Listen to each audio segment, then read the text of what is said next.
Hello friends, स्वागत करता हूं आपके इस चैनल में। आज की इस वीडियो में फ्रेंड्स हम बात करेंगे क्लास 12 हिंदी का चैप्टर। हिंदी में जो कितना चैप्टर है उसके ऊपर हम बात करने जा रहे हैं इस वीडियो में। सो वीडियो को अंत तक बने रहिएगा।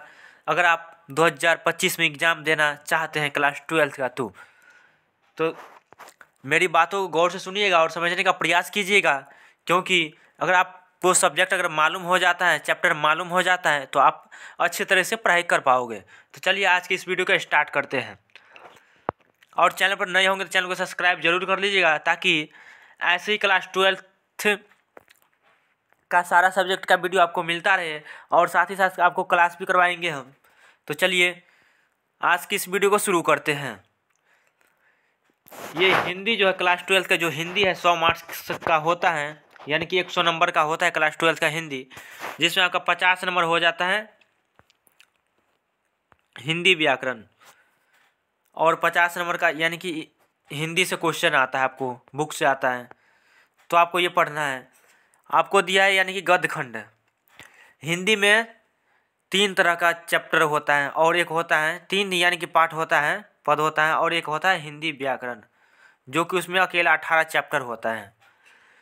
तो यानी कि गद्य खंड में आपका जो कि हिंदी का पाठ है वो, इसमें आपका 13 चैप्टर आता है। गद्य खंड में कितना चैप्टर? 13 चैप्टर आता है। 13 चैप्टर आपका गद्य खंड में।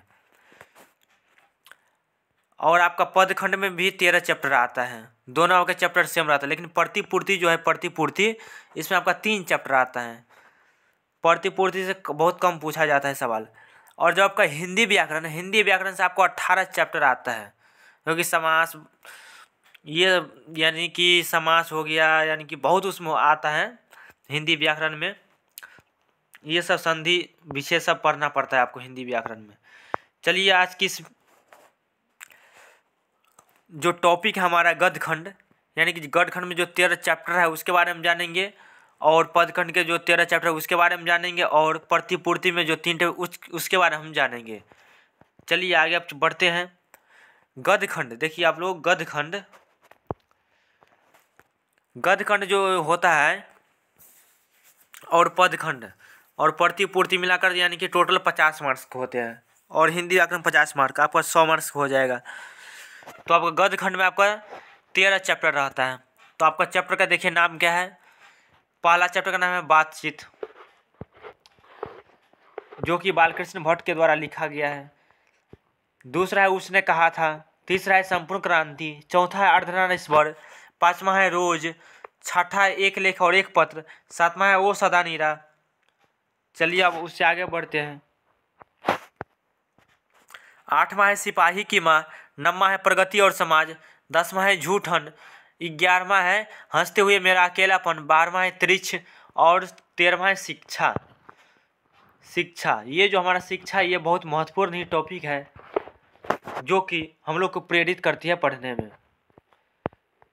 ये आप लोग जान लिए 13 का 13 चैप्टर गद्य खंड का जो 13 चैप्टर है, 13 चैप्टर ये आपको पढ़ना पड़ेगा। ये आपको बहुत जल्दी समझ में आती है। ये क्लाइमेक्स की यानी कहानी की तरह ये होता है, कहानी की तरह होता है। ये मान लीजिए कहानी है, जिसमें आपका एकांकी हो गया, कहानी हो गया, ये सब हो गया। जब पद खंड में जाइएगा, पद खंड 100 नंबर का होता है। पद खंड में आप जाइएगा तो पद खंड में है करवक 1 नंबर में आपका। 2 नंबर में सूरदास। 3 नंबर में तुलसीदास के पद। 4 नंबर है छप्पय। 5 नंबर कविता है। 6 नंबर तुमुल कलहाल कलह में है। 7 नंबर पुत्र वियोग है। 8 नंबर उषा है। 9 नंबर जनजन का चेहरा एक है। 10 नंबर अधिनायक है। 11 नंबर प्यारे नन्हे बेटे है। 12 नंबर हार जीत है। 13 नंबर गाँव का घर है, जो कि गाँव का घर है बहुत ही प्यारा कविता है, जो कि आप लोग पढ़िएगा तो बहुत मजा आएगा पढ़ने में।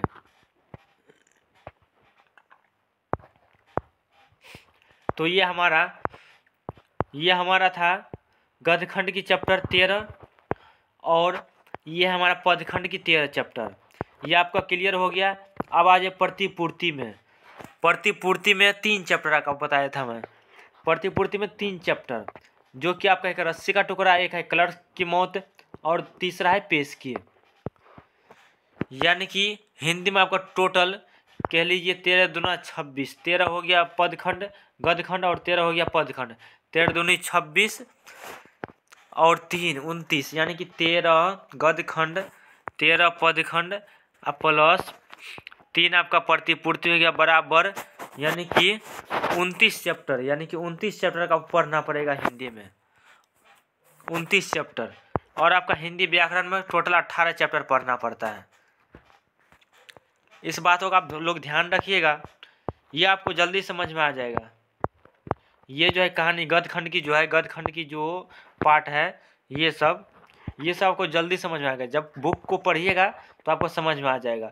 ये सब में थोड़ा टाइम लगेगा, ये सब में समझने में थोड़ा टाइम लगेगा। शब्द को थोड़ा ध्यान रखना पड़ेगा इस सब में, ये सब में आपको शब्द को ध्यान रखना पड़ेगा।